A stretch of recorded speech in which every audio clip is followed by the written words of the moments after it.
জুলাই গণঅভ্যুত্থানের সময় সংঘটিত মানবতাবিরোধী অপরাধের ঘটনায় ক্ষমতাচ্যুত প্রধানমন্ত্রী শেখ হাসিনা সহ ৩ আসামির বিরুদ্ধে আন্তর্জাতিক অপরাধ ট্রাইব্যুনালে করা মামলায় যুক্তিতর্কের সময় ট্রাইব্যুনাল ১-এর চেয়ারম্যান বিচারপতি মোহাম্মদ গোলাম মুর্তুজা মজুমদার কড়া মন্তব্য করেছেন। তিনি বলেন, জাজমেন্টের প্রশ্নে আমরা গভর্নমেন্টকে কোনো কেয়ার করব না। ট্রাইব্যুনাল রাষ্ট্রনিযুক্ত আসামিপক্ষের আইনজীবী মোহাম্মদ আমির হোসেনের যুক্তিতর্ক উপস্থাপনের সময় বিচারকের এক প্রশ্নের জবাবে তিনি এ মন্তব্য করেন।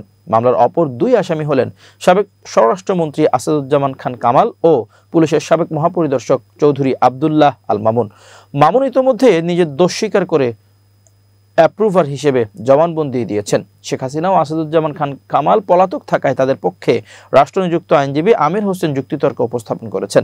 আদালতে প্রশ্নোত্তরের এদিন আসামিপক্ষের আইনজীবী আমির হোসেন যুক্তি দেন যে ছাত্র জনতার আন্দোলন ভুল প্রক্রিয়ায় শুরু হয়েছিল এবং আইন নিজস্ব গতিতেই চলছিল। এখানে রাষ্ট্রের হস্তক্ষেপের কোনো সুযোগ ছিল না। তখন ট্রাইব্যুনালের চেয়ারম্যান প্রশ্ন করেন, আইন যদি নিজস্ব গতিতেই চলতো তাহলে আন্দোলনের মধ্যে মামলার তারিখ এগিয়ে আনলো কিভাবে? অবশ্যই এখানে রাষ্ট্রের ভূমিকা ছিল।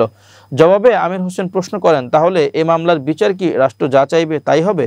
এর উত্তরেই বিচারপতি মোহাম্মদ গোলাম মুর্তুজা মজুমদার বলেন, জাজমেন্টের প্রশ্নে আমরা গভর্নমেন্টকে কোনো কেয়ার করব না।